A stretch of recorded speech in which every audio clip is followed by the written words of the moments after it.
మన ప్రభువైన యేసుక్రీస్తు నామములో మీకందరికి నా హృదయపూర్వక వందనాలు చెల్లిస్తున్నాను.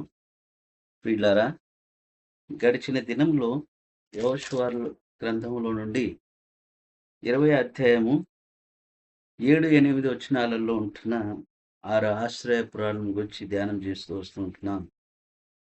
దేవుని మహాకృప వలన 5 ఆశ్రయపురముల గురించి ధ్యానం చేస్తూ ఉంటున్నాం. 6వ యొక్క ఆశ్రయపురంలోనికి మనం వచ్చి ఉంటున్నాం. ఈ సందర్భంలో యెహోషువ రాసిన గ్రంథం 20 అధ్యాయం 8 వచనంలో చివరి యొక్క ఆశ్రయపురాన్ని మనం ధ్యానం చేస్తాం. మనష్షీయుల గోత్రములో నుండి బాషానులోని కోలానును నియమించిరి అనే మాట కనబడుతున్నది. మనష్షీయుల యొక్క గోత్రంలో నుండి ఏర్పాటు చేయబడినది గోలాను. 6వ యొక్క ఆశ్రయపురము గోలాను కనబడుతున్నది. మనష్షీయుల గోత్రములో నుండి బాషానులో ఉంటున్న యొక్క సంగతిని కనబడుతున్నది. ప్రియులారా, దేవుని యొక్క సన్నిధానంలో మనష్షే యోసేపు యొక్క జ్యేష్ఠ కుమారుడై ఉన్నాడు. అయితే ఆశ్రయపురంలో ఏర్పాటు చేయబడిన తన స్వాస్థ్య భూమిలో నుంచి ఇచ్చిన వారుగా కనబడుతున్నారు. అయితే ఈ సందర్భంలో మనము ఈ విషయాన్ని ధ్యానిస్తూ ఉంటుండగా వీరికి ఇవ్వబడిన పట్టణము చాలా శ్రేష్టమైన పట్టణముగా కనబడుతున్నది. బాషాను అనే మాట చూడగలుగుతున్నాం. అయితే ద్వితీయోపదేశ కాండం 3వ అధ్యాయం 4వ వచనంలో 60 పురములతో కూడిన బాషానుగా కనబడుతూ ఉంటున్నది. మాత్రమే కాకుండా యెహోషువ రాసిన గ్రంథం 13వ అధ్యాయము 30వ వచనంలో 60 పట్టణములని రాయబడి ఉన్నాయి. ద్వితీయోపదేశ కాండంలో ఏమో పురములని రాయబడి ఉంటున్నది. తిరిగి యెహోషువ రాసిన గ్రంథం 13వ అధ్యాయం 30వ వచనంలో 60 పట్టణములని రాయబడి ఉన్నాయి. మొత్తానికి బాషానులో 60 పట్టణములు ఉన్నట్లుగా చూడగలుగుతున్నాం. అందులో కూడా అతి ప్రాముఖ్యమైనవి 4 ఉన్నాయని కూడా తెలుస్తూ ఉంటున్నది. ఆ 4 ప్రాముఖ్యమైనవి ఏమంటే, ఒకటి అష్టారోతు, రెండోది ఎద్రెయి, మూడోది సల్కా, నాలుగోది గోలాను. ఈ 4 పట్టణాలు చాలా ప్రాముఖ్యమైనవి. ఆశ్రయపురంలో స్థాపన చేయడానికి ప్రాముఖ్యమైన వాటిలో నుంచి ఇచ్చిన వారుగా కనబడుతున్నారు. మనష్షీ లెక్క గోత్రంలో నుంచి ఏర్పాటు చేయబడిన గోలాను చాలా ఉన్నతమైన స్థలముగా చూడగలుగుతాం. ఏది ఏదైనప్పటికీ కూడా ఈ యెహోషువ రాసిన గ్రంథం 20 అధ్యాయం 7, 8 వచనాలలో ఉంటున్న 6 ఆశ్రయపురాలు అతి ప్రాముఖ్యమైన స్థలంలోని ఏర్పాటు చేయబడి ఉన్నాయి. మొదటి నఫ్తాలీయుల గోత్రంలో కేదేష్ కనబడతాది. దాని విషయం మనం ధ్యానం చేసిన వారం ఉంటున్నాం. రెండోది ఎఫ్రామీయుల స్వాస్థ్యములో నుండి షెకెము కనబడుతున్నది. మూడోది యూదా వారి యొక్క స్వాస్థ్యములో నుండి హెబ్రోను కనబడుతుంటున్నది. నాలుగోది రూబేనీయుల స్వాస్థ్యములో నుండి బేసేరు కనబడుతున్నది. ఐదోది గాదీయుల గోత్రముల నుండి వారికి ఇవ్వబడిన స్వాస్థ్య భూములో నుండి రామోత్తు కనబడుతుంటున్నది.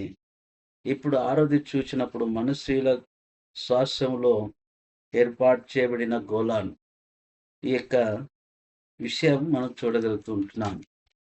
అతి ప్రాముఖ్యమైన స్వాస్థ్య భూముల నుంచి పొరపాటున హత్య చేయబడినట్లయితే సురక్షితమైన స్థానం పొందుకొనడానికి, ఆశ్రయం పొందడానికి ఆశ్రయపురాలు ఏర్పాటు చేయబడి ఉన్నాయి. మొదటి ఆశ్రయపురంలో దానికి వివరణ మనము ధ్యానం చేసి ఉన్నాం. ఆరోది చివరి భాగంలోనికి వచ్చి ఉన్నప్పుడు ఈ సందర్భంలో మనం గమనించవలసిన విశేషం ఏంటంటే, ఈ గోలాను అనే ఆశ్రయపురాన్ని మనం ధ్యానం చేయబోతూ ఉంటున్నాం. గోలాను అనగా చుట్టూ ప్రదేశం అని అర్థం వస్తూ ఉంటున్నది. గోలాను అనగా చుట్టూ ప్రదేశం. ఇక్కడ ఈ విషయం మనం ధ్యానిస్తూ ఉంటున్నాం. మంచి అర్థంతో కూడినది గోలాను. ఇది ఇశ్రాయేల్ ప్రజలకును మాత్రమే కాకుండా యెరూషలేముకును సూచనగా కనబడుతూ ఉంటున్నది.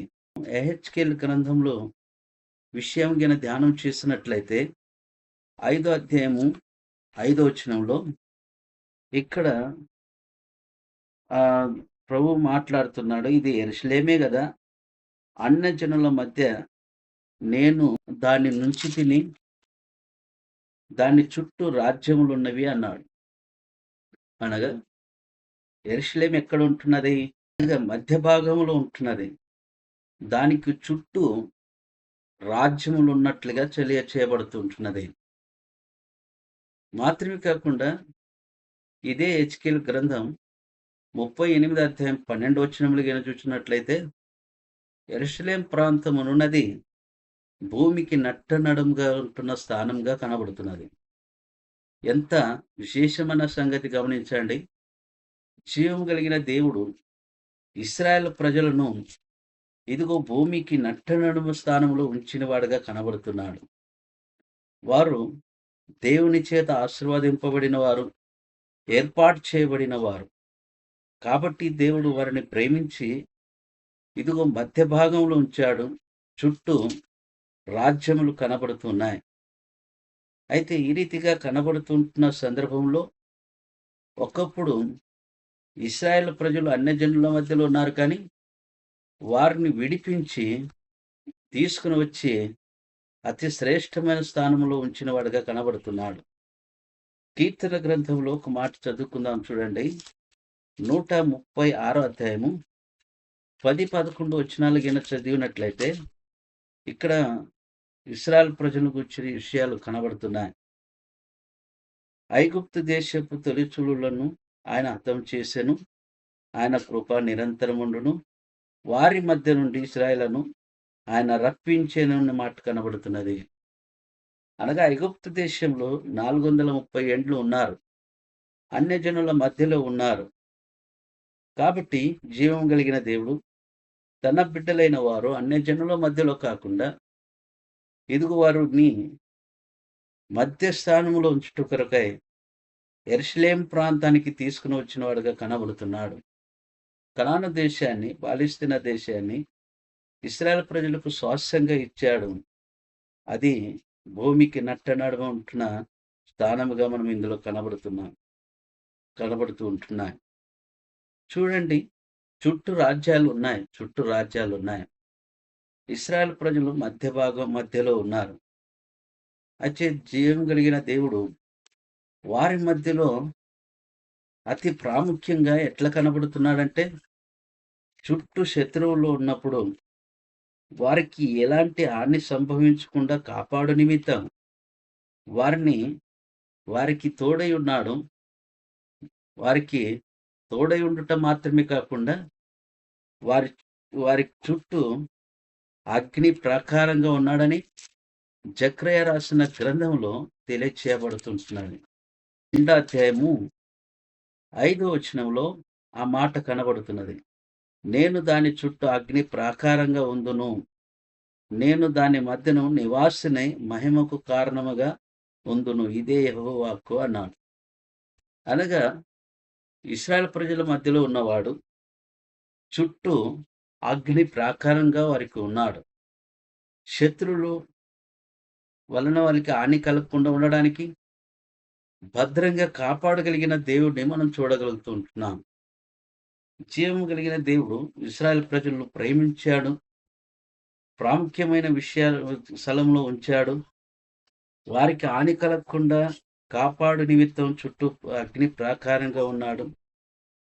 వారి మధ్యలో నివాసి ఉండి మహిమకు కారణంగా కూడా కనబడుతున్నాడు. అనగా చూడండి, ఇశ్రాయేల్ ప్రజలు దేవుని వారై ఉన్నారు. దేవుని ధర్మశాస్త్రం వారి మధ్యలో ఉన్నది. వారికి నిబంధనలు ఉన్నాయి. శ్రేష్టమైన దేవుని యొక్క కార్యాలన్నీ కూడా చేయగలుగుతుంటున్నారు. చుట్టి ప్రాంతం నివసించువారు సత్యదేవుడైన ఎరుగు నిమిత్తం ఇశ్రాయేల్ ప్రజలను ఆ స్థానంలో ఉంచిన వాడుగా కనబడుతున్నాడు. అయితే ఆ స్థానంలో నివాసంగా ఉంటున్న ఇశ్రాయేల్ ప్రజలు మధ్యలో ఇదిగో ప్రభువు వారి మధ్యలో ఉన్నాడు. మహిమకు కారణంగా ఉన్నాడనేది కూడా తెలుస్తూ ఉంటున్నది. చూడండి, నూతన నిబంధన కాలంలో కూడా మత్తయి రాసిన సువార్తలు గిని చూసినట్లయితే అన్యజనుల మధ్యలో మనం ఉండవలసిన విధానాన్ని చూపించాడు. 5వ అధ్యాయం 16వ వచనంలో, మనుషులు మీ సత్క్రియలను చూచి పరలోకమందున మీ తండ్రిని మహిమపరచునట్లు వారి ఎదుట మీ వెలుగు ప్రకాశింపనీయుడి అన్నాడు. మీ పరలోకపు తండ్రి మహిమపరచబడాలి, అందుచేత వారి ఎదుట మీ వెలుగును ప్రకాశింపనీయుడి అన్నాడు. మనుషులు సత్క్రియలు చూడాలి. కాబట్టి ఇశ్రాయేలు ప్రజలు దేవుని వారు, దేవుని సంగతులు ఎరిగిన వారు, అన్యజనులైన వారు వారిని చూచి జీవము కలిగిన దేవుని ఆరాధించటానికిని ఒక మాదిరిగా ఉండవలసిన ఇశ్రాయేలు ప్రజలుగా ఉన్నారు. వారి మధ్యలో మహిమకు కారణంగా ఉన్నాడు. ఎంత శ్రేష్ఠుడో చూడండి. వారు ఆ రీతిగా జీవించాలని, నివసించాలని, నడుచుకోవాలని దేవుని ఉద్దేశం కనబడుతున్నది. చుట్టూ రాజ్యాలున్నాయి. రాజ్యంలో నివాసులుగా ఉంటున్న ప్రజలు ఇదిగో వారి సత్క్రియలను చూచి దేవుని మహిమపరచాలని దేవుని ఉద్దేశంగా కనబడుతున్నది. చుట్టూ హాని కలగకుండా కూడా ప్రభు వారిని కాపాడుతున్నాడు. అగ్ని ప్రాకారంగా ఉన్నాడు. 10వ వచనంలో చూడండి, మరలా అన్నాడు, సీయోను నివాసులారా, నేను వచ్చి మీ మధ్యను నివాసము చేసేదను. సంతోషముగా ఉండి పాటలు పాడుడి, ఇదే యెహోవాకు అన్నాడు. ప్రభు వారి మధ్యలో నివాసిగా ఉన్నాడు. వారి మధ్యన నివసిస్తూ ఉంటున్నాడు. వారు సంతోషముగా ఉండాలి. చుట్టూ రాజ్యములున్నా వారికి భయం అనేది లేదు. ప్రభు వారి మధ్యలో ఉన్నాడు. అందుకని సంతోషంగా ఉండి పాటలు పాడుడి అన్నాడు. యాకోబు పత్రికలో కూడా రాయబడి ఉన్నది, మీకు సంతోషము కలిగినట్లయితే పాటలు పాడుడి, కీర్తనలు పాడుడి అన్నాడు. సంతోషానికి కారణం పాటలు పాడుట. జీవం కలిగిన దేవుడు ప్రభు వారి మధ్యలో ఉండి వారితో కూడా ఉండి వారిని కాపాడి వారిని సంతోషపరిచేవాడుగా కనబడుతూ ఉంటున్నాడు. అందుకని దేవుని యొక్క సంగతులు ఈ రీతిగా కనబడుతున్నప్పుడు వారు దేవుని యొక్క సన్నిధానములో ఉన్నతమైన వారిగా నడుచుకునవలసిన వారమై ఉంటున్నారు.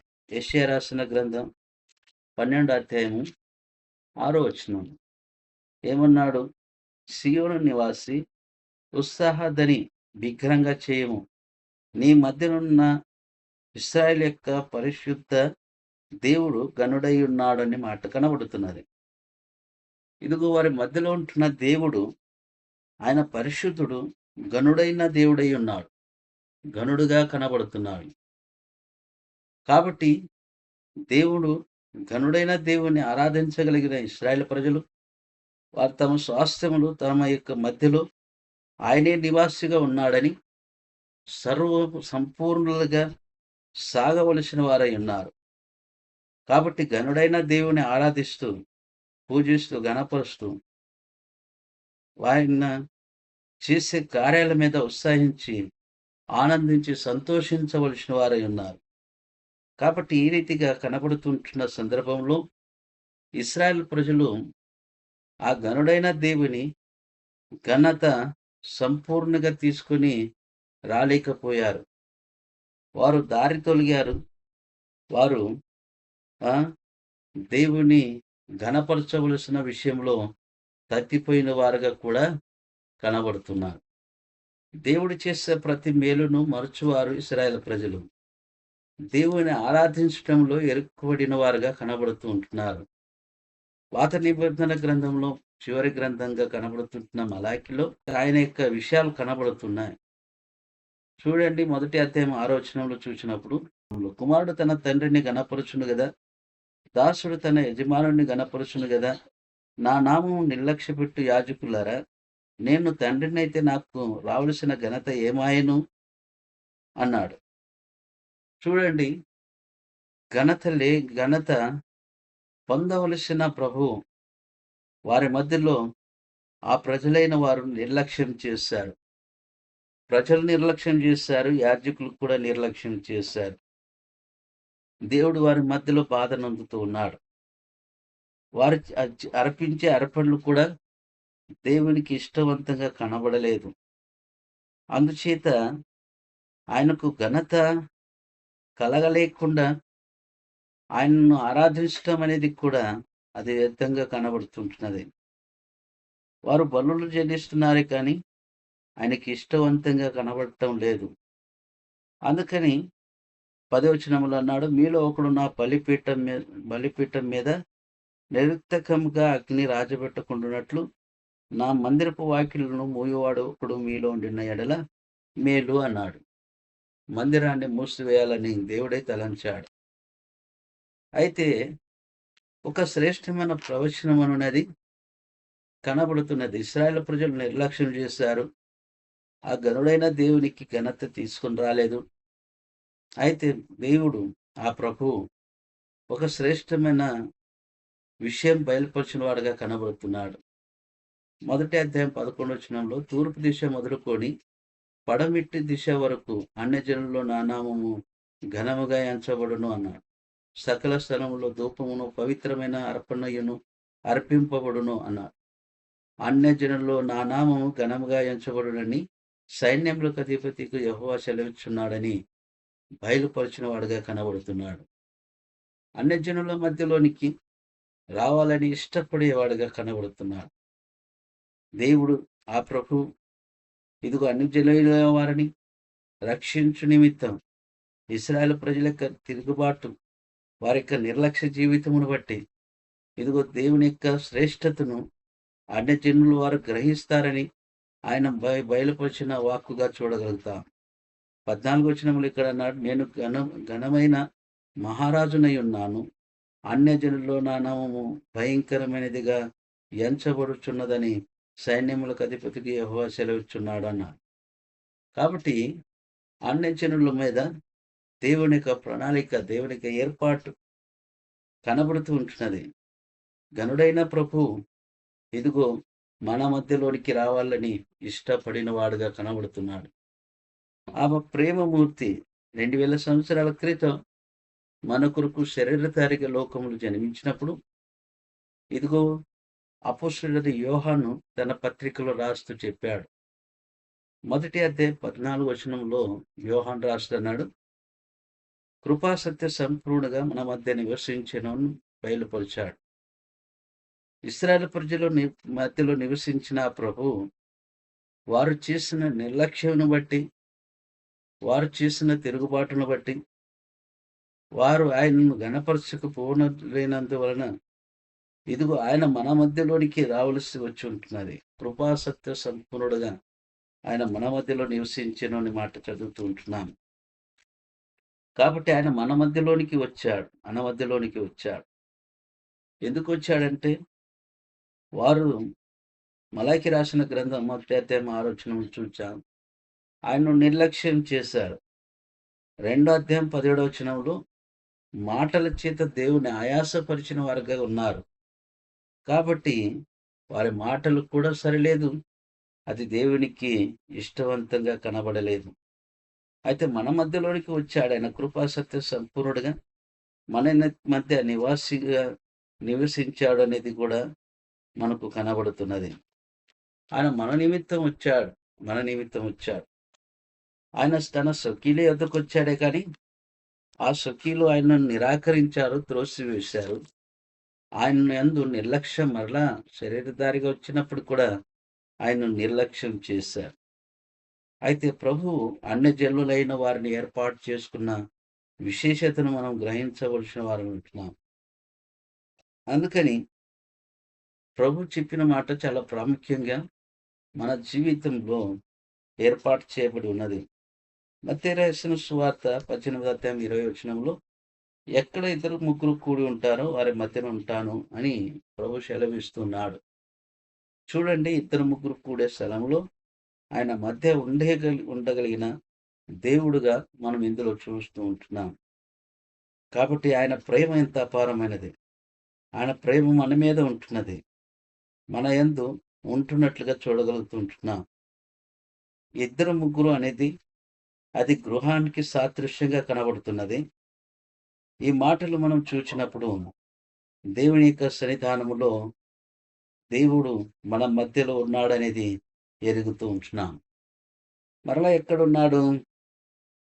ప్రకటన రాసిన గ్రంథం 2వ అధ్యాయంలో మొదటి వచనంలో అన్నాడు, 7 దీపపు స్తంభముల మధ్య సంచరించువాడని రాయబడినది. 7 దీపస్తంభముల మధ్య సంచరించువాడనగా 7 దీపములు 7 సంఘములని కూడా మనకు తెలుసు. మనకు బయలుపరిచిన విషయాలు మనం ఎరుగుతూ ఉంటున్నాం.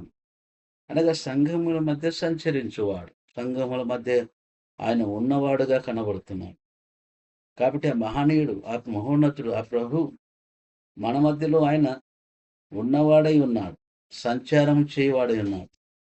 కుటుంబంలో ఉంటాడు, సంఘంలో కూడా మన మధ్యలో ఆయన ఉంటాడు. కాబట్టి అలాంటి ప్రభువు అతడు ఉన్నతుడిగా ఉన్నాడు. ఆ ఘనుడైన ప్రభువుగా మనం ఆయన ఎరగవలసిన వారమై ఉంటున్నాం.